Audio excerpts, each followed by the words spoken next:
لا علم لنا إلا ما علمتنا إنك أنت العليم الحكيم. نحمده ونستعينه ونستغفره ونؤمن به ونتوكل عليه ونعوذ بالله من شرور أنفسنا ومن سيئات أعمالنا. من يهده الله فلا مضل له ومن يضلله فلا هادي له. ونشهد أن لا إله إلا الله وحده لا شريك له. ونشهد أن سيدنا وسندنا وحبيبنا وشفيعنا ورحمتنا ومولانا محمدا عبده ورسوله. أما بعد فأعوذ بالله من الشيطان الرجيم. بسم الله الرحمن الرحيم. محمد رسول الله والذين معه أشداء على الكفار رحماء بينهم تراهم ركعا سجدا يبتغون فضلا من الله ورضوانا سيماهم في وجوههم من أثر السجود ذلك مثلهم في التوراة. وقال رسول الله صلى الله عليه وسلم أصحابي كالنجوم بأيهم اقتديتم اهتديتم، أو كما قال رسول الله صلى الله عليه وسلم. مرد حقانی کی پیشانی کا نور، مرد حقانی کی پیشانی کا نور کب چھپا رہتا ہے پیشی ذی شعور. ان اللہ و ملائکتہ یصلون علی النبی یا ایھا الذین آمنوا صلوا علیہ وسلموا تسلیما. اللهم صل على محمد وعلى آل محمد كما صليت على إبراهيم وعلى آل إبراهيم إنك حميد مجيد. اللهم بارك على محمد وعلى آل محمد كما باركت. عزتمند مشرانو او ګرانو مسلمانانو رونو دوستانو، د دواړو جهانو سردار سید الکائنات نبی کریم صلی الله علیه وسلم چې کله الله جل جلاله پیغمبر کو، 40 کال عمر و په مکه مکرمه په جبل نور کې یو غار د غار حرا، هغه کې جبرئیل علیه السلام په شپه کې راغی، هلته به عبادت کو، الله به یادو او الله جل جلاله په حمد و ثنا کې او په خلوت کې مصروف. الله جل جلاله وتا نبوت ورکو او جبرئیل علیه السلام وتا زیر ورک او قرآن شریف نازلیدل شروع شو. قرآن شریف د حضور پاک علیه الصلاۃ والسلام د نبوت او د رسالت یو جاری او ساری او لوی نښه ده. داسې کتاب او داسې قرآن شریف او د هغې صورت او آیات اوسه پورې د هغې څوک مقابله نشي کولی چې هغه شان دی جوړ کړي، چې نشي جوړ، خو د الله کلام دی او د الله پیغام دی. الله پیغام چې چاته راشي، پیغمبر یاسین والقرآن الحکیم انک لمن اے سید البشر، په قرآن حکیم میں د قسمی انک لمن المرسلین، ته د اعلی پیغمبرانو نه. نو حضور علیہ السلام پیغمبر شو، چراغی د ملائکو ملاقاتو په اول ځل، نو هغې زور یې ورکړو، خولې ته ووتې، جامې خولې وې، او چې کور ته راغی خدیجه بیبي وه، هغې ته وایي ما باندې څادر واچوه، زملونی زملونی یا خدیجه یا خدیجه، دسرونی دسرونی یا خدیجه یا ما باندې کمبل او صادر واچو. ایتبه سره یخنی راځي خولې لاړې شي سړی یا ایها المزمل اے په صادر کې ځان غستون کې یا ایها المدثر به هغې ته الوي چې داسې ملایکه راله په نبوت کې شک نه خو حالات یې ورته بیان کړه هغې د خپل تره زوی له څه کم د 100 کالو په سترګو معذور ورقه ابن نوفل هغه له یې بوت حالات یې چې ورته وویل دا خو هغه ملایکه وه هغه ناموس ملایکې ته وایي چې موسی علیه السلام له راغلی و دا خو داسې معلومیږي تا به خدای پاک نه خرابوي خو داسې وخت به راځي چې تا به دا خلک د کلي نه وباسي لکه ته چې ورته څه پیش کې نو بدقسمته خلک شته هغوی به یې نه مني وی ښه ما به د کلي نه وباسي کاش چې زه جمدی وی او ما ستا مدد کړی وي بوډا و لکه د مرګ یو څو ورځې پس هغه وفات شوی وی هغه وروستو هغه دور نه دی کتلی خیر خدیجه بیبي خو مسلمانه شو تبر هوښیاره وه مشره وته 15 کاله یا 20 کاله او بچیم تشي هغې ته خو معلوم و زما خاوند کم اعلی حضرت دی څومره رښتونی دی څونه امانتدار دی دی په خدای پاک دی دروغ ویلی شي ځکه چې ده ته خدای زیری ورکړه چې ته پیغمبر یې فبشره بالرساله جبریل علیه السلام ورته مبارک شه ته پیغمبر یې رسول الله بس هغې په ایمان راوړو چې الله یو ومنه او صرف د یو الله عبادت بکې د بل چا به نه کې او زه د خدای رسول یم د خدای رسول خو دین پیش کوي هر څه به منې او غلات او منات او نور چې کوم بوتان و د هغې ته به خدایان نه وی هغې بلکل اول کلمه هغې ویلې ماښام هغې علي صاحب وکرې کور کې و ماشوم وړوکې و که نه د 7 کالو 8 کالو بچې کلمه ووایي حضور هم ورته وی ما د خدای پیغمبر ومنه زه خدای پیغمبر کړم او زه رسول الله یم او د نن نه پس به خدای پاک یو منې بس د الله شریک نشته او زما نبوت او رسالت به ومنې او د بوتانو عبادت او د آلات منات ډېر مشهور و افریتم اللات والعزا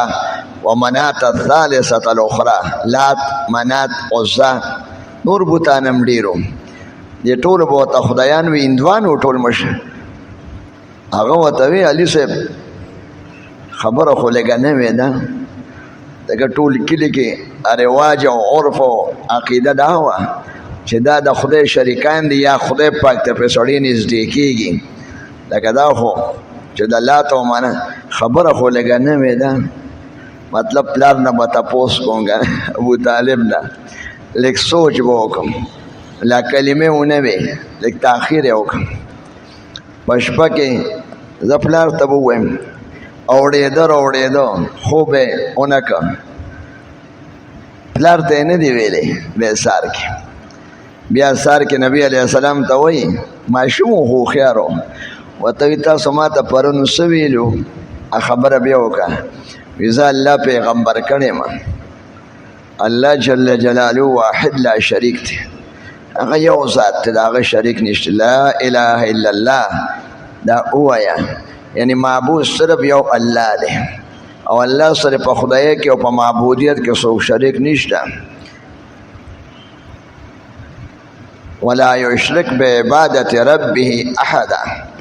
خالص د یو خدای عبادت وکړي او ما به رسول الله ومنې او لات او منات دا خبرې به پرېږدي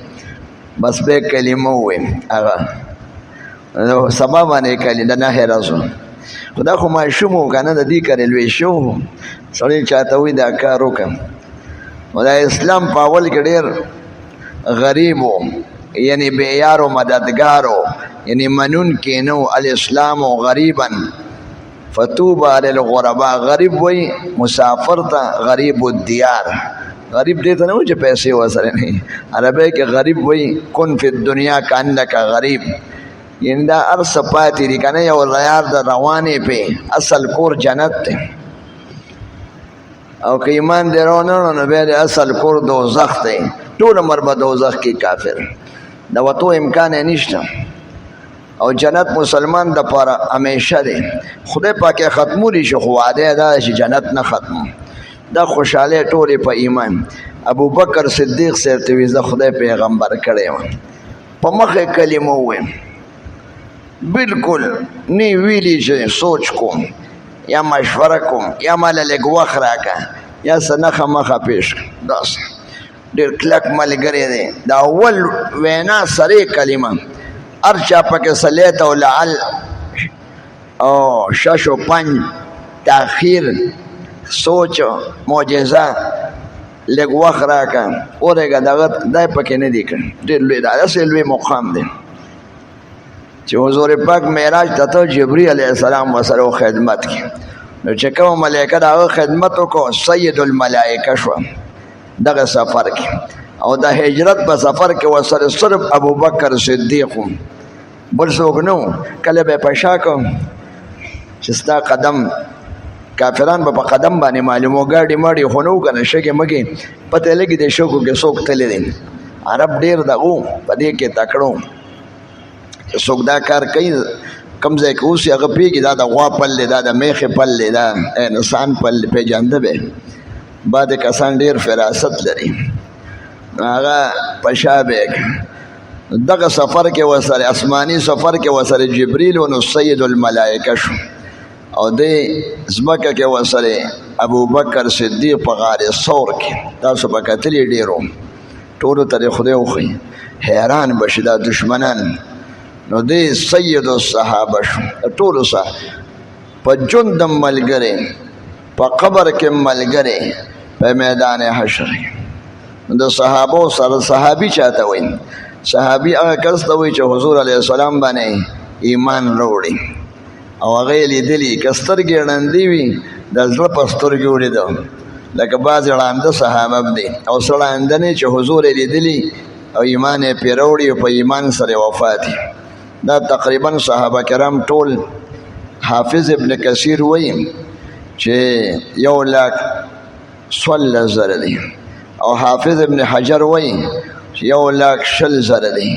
او مشهور قولدار عام چې 1,00,000 نه زیات 1,40,000 خوش دې کې دا 314 بدریین دي او لس پکې 10 مبشرو ته د جنت زیر راغلي دي او روزه مبارک باندې که تاسو وکتل د خپو طرف ته د لسو صحابو نوم په کاڼي کې لیکلی شوی دی دغه پېشته سړی روزه مبارک ته د خپو طرف ته ورشي دې کې کاڼي دی ای کې لیکلي ابو بکر دا لس د جنت کې نه چې جنت زیر دی ابو بکر فی الجنه هغه جنتیانو نومونه ابو بکر بیا عمر بیا عثمان بیا علی بیا عبدالرحمن ابن عوف بیا سعید ابن زید او بل طلحه او زبیر دا لس او سعد ابن ابي وقاص دا ډېر لوی خلک دي د دې نومونه لیکلي چې د حضور ملګری شو په دنیا کې ورته جنت زیر راغی نو چې جنتیان شو نو هغه کافر کیدی شي هغه پیغمبر علیه السلام له دوکه کولی شي او د حدیبیه کې 1500 صحابه کرامو بعض روایتو کې راځي 1600 د پاسه او بعضو کې راځي 15 یعنی سره پاسه 1500 کسان د ټولو نه خدای په خوشاله دی لقد رضي الله عن المؤمنين اذ يبايعونك تحت الشجرة فعلموا ما في قلوبهم فانزل السكينة عليهم واصابهم فتحا ټولو نه خدای خوش دا پنځتن پاک نو 15 کسان 3 کسان شپږ 1500 خدا شو او د بدر هغه څومره شو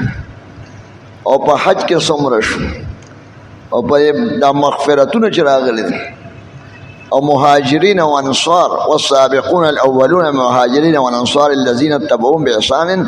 رضي الله عنهم ورضوا ډېر لوی مقام دی دا چې کوم آیات مو په خطبه کې دغه د صحابه کرامو صفاتونه بیان شي محمد رسول الله محمد صلی الله علیه وسلم د الله رسول دی والذین معه اشداء والكفار رحماء بینهم معه عربی کې هغه خلکو ته وایي چې په سفر کې وسره ملګری نه حدیبیه سفر کې وسره ملګری خصوصا دا نورم مسر ټول رالل والذین معه اشداء والکفار. حضور علیه السلام سره چې کوم ملګري صحابه کرام بالکل دون کلک ایمان والو، هغوی د کافر نه یریدل، نه کافر پسې تلل،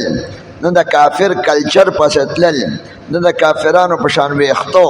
نه جامې، نه کړو، نه هغه رسم و رواج، نه هغه عقیده، نه هغه کردار، نه هغه عمل، هر څه د حضور علیه السلام په شان شو. ما ته تېرو جمعه هم ویلو چې مېلمه به راغې ټول به یو شان وو، لکه دا تبلیغیان ټول ګیرې مې او ټوپۍ او جامې یو شان، یا طالبانو ټول یو شان وو، لکه یو انداز کې داسې. بس محبوب حضور پاک، محبوب خدا، بس د دې محبوب شو. اشداء والکفار، ډېر سختو په کافرانو. کافر د خدای دشمن دی، شیطان د خدای دشمن دی. قرآن شریف دې ډک دی، قرآن شریف دې ډک دی. نو د خدای دشمن هغه دې خپل دشمن ګڼه، دا ځکه د ګناه نه بچو. او که ګناه به ترې وشوه داسې توبه به یې وکړه چې د مخکې نه به مخه شو. انسان دی محفوظ و، خو کله کله انسان نه خطا وشي، خو هغوی به داسې بدل شو چې توبه به یې وکړه. داسې یو صحابي دی، یو قجورو دوکان یې و،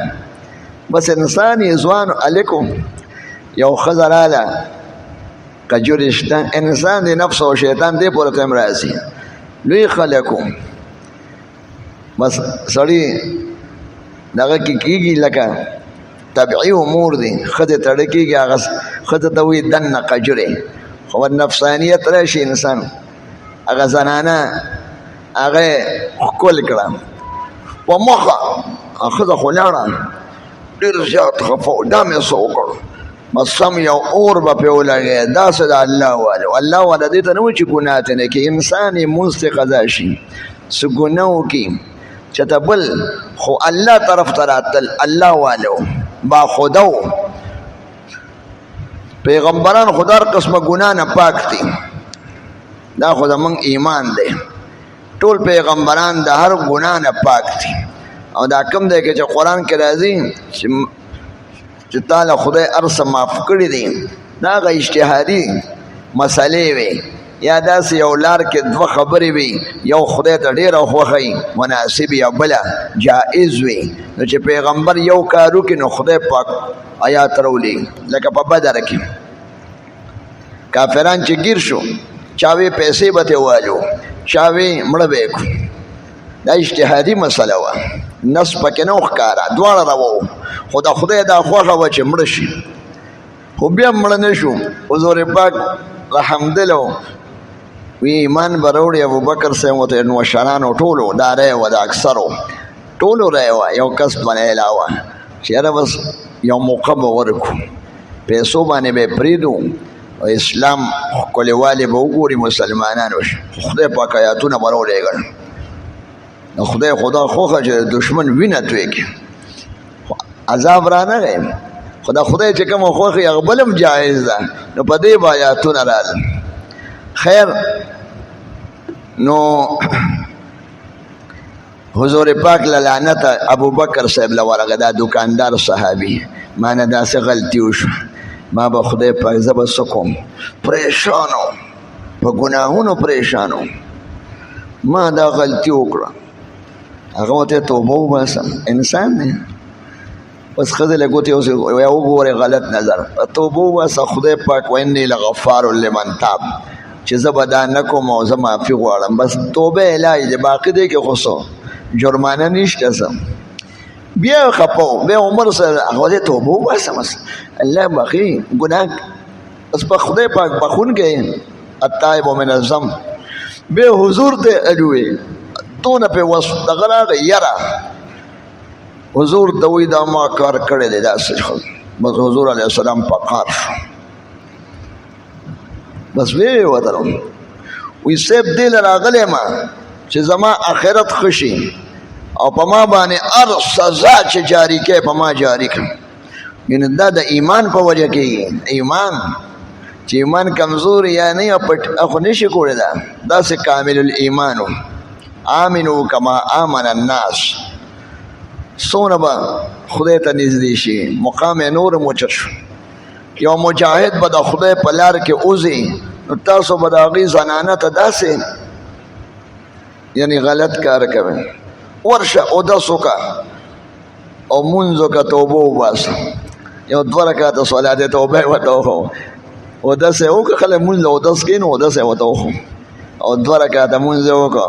په مخه دا آیات راغی، د خدای خوښ خلک وګڼه، په مخه آیات هم دې پسې راغی ان الحسنات یذهبن السیئات ذلک ذکر للذاکرین. بېشکه نیکې ګناهونه ختموي. دا مونځ نیکي ده، ښځې له ګوتې ورول یا ښکلول. دا انسان چې خدای ته واپس راشي خدای پاکې بخي، بلکې د خدای رحم دومره ډېر دی چې دا ګناهونه به توبه دې ته وکړه نو په نیکۍ به بدل شي. والد صاحب مې طواف کې روان وم، یو بوډۍ ښځه وه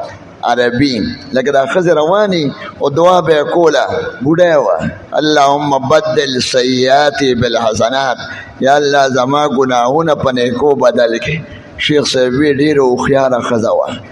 ځکه مونږ حیران شو. خلک وایي مونځ مې قبول کړي، دا تلاوت مې قبول کړي، دا حج مې قبول کړي، عمره مې قبوله کړي، جومات مې جوړ کړ قبول کړي. دا وایي که نه ثواب راکړي، دا وایي زما ګناهونه په نیکو بدل کړي. ډېره هوښیاره ده، پوهېږي؟ یعنې دا ګناهونه په نیکو باندې بدلول غواړي، هغه نیکۍ خو خود ما چې ډېره هوښیاره، یعنې ګناهونه خو یقیني دي هر سړي کړي دي. موږ نه څومره ګناهونه کېږي، د خدای اطاعت دا خو ډېر ازمایش دی. د سترګو حکم، د ژبې حکم، غیبت، دروغ، نفاق، چالاکي، خوشامد، هر قسمه فراډونه، مالی ګناهونه، د غوږونو ګناهونه، عقیدې سسوالی، بد اخلاقۍ، بد اعمالی، او که کم اعمال هم دي هم کمزورې دي. الله دې راضي شي، زمونږ خدای دې مونځونه هم ښه کړي. زمونږ هغه مونځ هم او زمونږ هغه اودس هم د هغې نه پس د مونځ نه پس یو ځل استغفار دی یا 3 ځلې. دا ځکه چې دې مونځ کې ما نه څه ګناه شوي یا څه کمزورۍ شوي، ما نه پکې څه پاتې شوي. د خدای شان خو اوچت دی، زمونږ دا نیک عمل هم خو یا الله هره ته معاف کړي. یعنې مونځ پسې به مې استغفار وی، نو ګناه پسې به صحابه کرام ډېر د خدای نه. نو خدای پاک صفت کوي رحماء بینهم، په یو بل کې ډېر رحم دل لري. ولې؟ ځکه دا صحابه د خدای او د رسول خوښ وو. نو چې د خدای او د رسول څه خوښ نو هغه خلک یې خوښ وو، نرم. او چې کوم د خدای او د رسول بدې شو هغه یې بدې شو، هغه اعمال یې هم بدې شو چې د خدای بدې شي، هغه کردار. دا حدیبیه کې د آیات د حدیبیه حضور پاک علیه السلام چې کله د بدر او احد جنګونه وشو، دغه جنګ وشو، جنګ خندق، دا کافران لغلي شو. حضور پاک خوب ولید چې یاره عمره کوم او دغه شان بیت الله کې طواف کوم.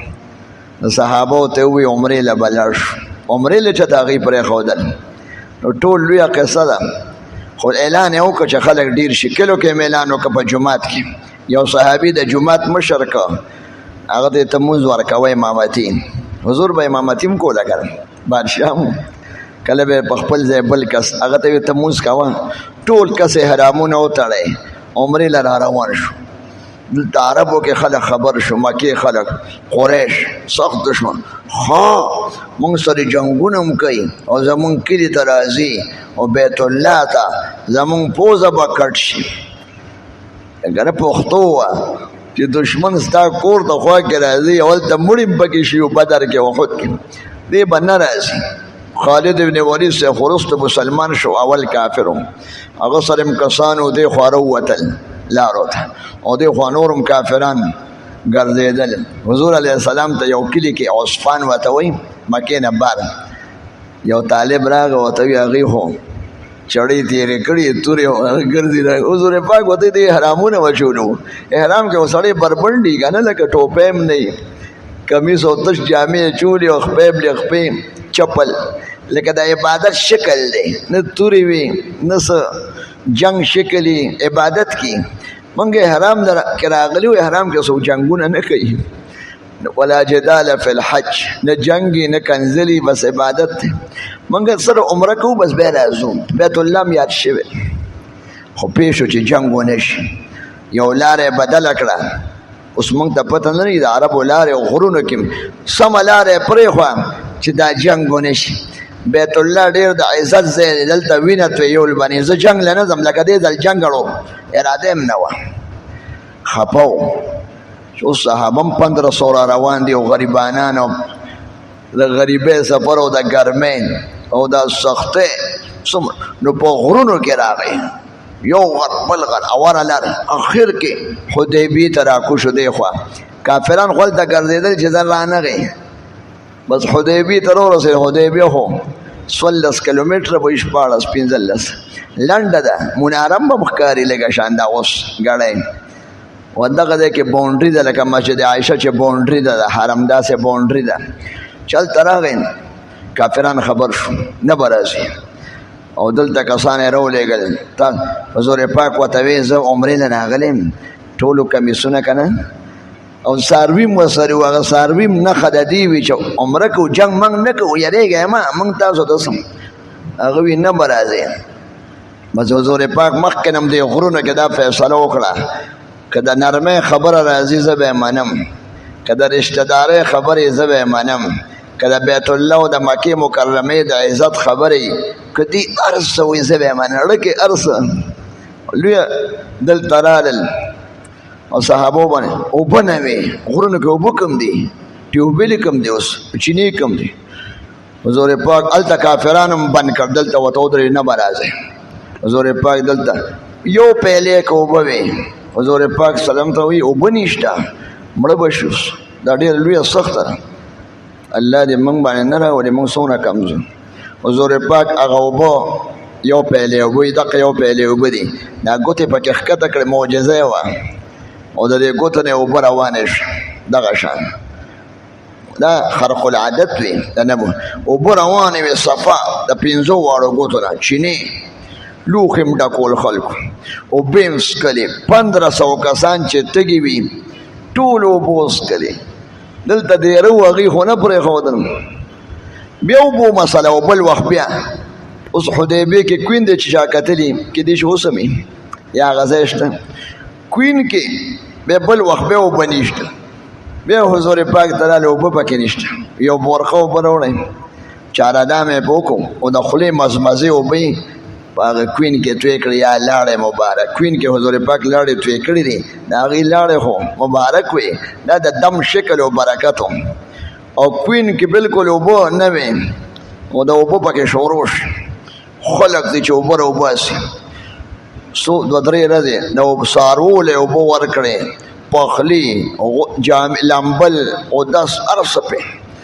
څومره ښکاره نبوت نښې خو د هدایت د خدای په لاس کې. په دې کې ډېر مذاکرات شي. عمر صاحب ته لاړ به شي هغې ته ووایي چې موږ جنګ له نه یو راغلي. عمر صاحب ورته ویل ما خو که وویني ما ته خو دومره پکار دي، خبرې د غوږ هم نه دي. سفیر شکل کې سفیر خو مذاکرات کوي، خبره به څوک کوي، ما خو نه پرېږدي. ما سره یې زما څوک خپل هم نشته هلته، ټول مې دشمنان دي الف نه یا پورې، یعنې خبره به ونه شي که نه. مشوره وه. عثمان صاحب ولېږې رضی الله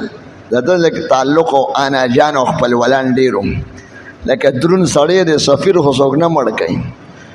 عثمان صاحب ورغی، هغه ته یې ورشه، خطرناک خو چې ورغی هغې ورته وي نه شئ راتلی، بس تاسو سره زمونږ جنګونه دي، تاسو نه پرېږدو، اوس به نه راځئ. عثمان صاحب ورته وایي موږ جنګ نه یو راغلی، نبي علیه السلام رالیږلی. وایي نه، لکه بس ضد و، داسې کافر و.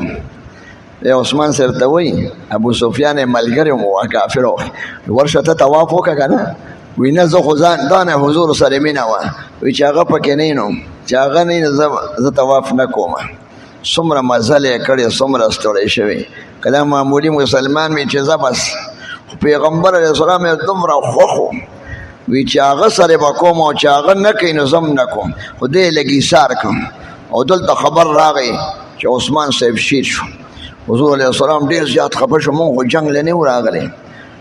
شا پکې بیعت وکړې، بس ټول صحابه کرام 15 یو کس پکې بیعت نه دی کړی، هغه رستو خارجي و، هغه بیعت ونه کړه، خوا دې خوا شو. نورو ټولو په لاس. بیعت دې ته وایي چې یو عهد وکړي، عهد وکړي، قول وکړي، لاس پکې ضروري نه دی چې زه عهد کوم نبی علیہ السلام تا سره به ولاړ یم تختم منا تر مرګه پورې ځان نه مړ کوم دا معنا نه ده خو زه به په دین کلک یم باس هر یو به راتم حضور پاک لاس داسې بره په لاس بیعت یې وکړ 1500 کسانو بس هغوی خبر شو کافران هم ویرېدل چې دی خو د سر نه ورتیر دی نن سړی چې وایي چې بلکل به د مرګه پورې نه تختم دا به خو دې نه خو جنګ ګټل ګڼي د دې وجې نه خدای پاک وله ټوله دنیا هم ورکړې ده کسرا او قیصر روم او دا ټوله دنیا د یو قسم مقابله نه شو قربان شو پکې داسې کلک ایمان والو او د عثمان صاحب دپاره حضور بیعت وکړي دا لاس د عثمان دی یعنې که هغه وي نو هغه به هم وي چې تا سره به ولاړ یم بس بیا په دې کې بیا پته ولګېده چې هغه جمدی دی راغی نو هغه جنګ خو به یې دوی نه کو خو هغه غوسه و ټول دغه جنګ خو پاتې شو خو صحابو کې دومره غوسه ووته بیا روغه جوړه شروع شو هغوی ورته عمره به کوې خو بل کال ټول حضور پاک ورته ټیک ده جنګ بل کال دی وشي خو چې جنګ نه 10 کاله به جنګ نه کوو دی کې پیغمبر اسلام ته ډېره فایده وه چې 10 کاله جنګ نه یو مشر سهیل ابن عمر هغه پکې مذاکرات وکړي او داسې به شرطونه کې بل کال له به راځئ 3 ورځې یو سې روزه به تېروئ او په احرام کې به راځئ او بس د جنګ هغه هتیار به نه د حفاظت هغه یې لږ شه او دا به دا او که زمونږ یو سړی درغی مسلمان شو نو موږ له بیا راکوئ صحابه کرامو به دې ډېر فخر و بیا وروسته یې پوه کړم ما وی چې جنګ ونه شي هره خبره منمه خیر دی ازمایش دی نه دي پرېږدي یو څو ورځې پس به ازاد شي او وایي که ستاسو یو سړی راغی نو به موږ نه در پرېږدو صحابه کرام پرې ټول داسې پریشان چې زموږ مسلمان لږ شي دی به یې ګیرئ لکه که نه او د دې سړی به موږ ورکوو دا څنګه پښتو ده هغوی خو بهادر و که نه بهادر خو به یې کله کې حضور پاک ورته یې وروستو به یې پوه کړو وایي چې زمونږ نه لږ شي زما نه چې څوک لرې کېږي خدای دې لرې کړي ولې ځي زما نه چې څوک لرې ځي د پیغمبر او د لرې دي وي یعنې خو د هغې ملګری دی عمل نه کوي که نه په خبره بس بیا دغه شو مذاکره چې دسخط یې کوو علي صاحب قلم او لیکل محمد رسول الله هغه دغه وایي کافر دا رسول الله ته روان کړه حضور پاک وایي انا رسول الله هغه ورته محمد ابن عبدالله ولیکه موږ خو د کلي سړی دی عبدالله صاحب زوی دی حضور پاک ورته زه رسول الله میم او ابن عبدالله میم ولیکه نومه په نومونه علي صاحب نه روانو لکه د ناز او انداز په وجه دی حضور پاک هغه ځای روان کړی ولیکه محمد قرآن شریف آیاتونه رال محمد رسول الله محمد د خدای رسول دی او دې حضور سره ډېره مینه وه حقی باطل باطلی بلکل دی واپس رالل خو الله پاک جل جلاله اسلام ته لارې کولو کړې ځکه د دې د جنګ نه خو نه اوسګارېدل داسې ښکلي ملګري خدای پاک حضور له ورکړي دي چې قرآن شریف د هغوی د صفتونو نه ډک دی الله دې موږ د هغوی په پل روان کړي او چې څنګه هغوی په اسلام کې کلک و موږ د خدای په اسلام کې کلک او چې څنګه حضور سره مینه وه او اطاعت او استقامت په دینو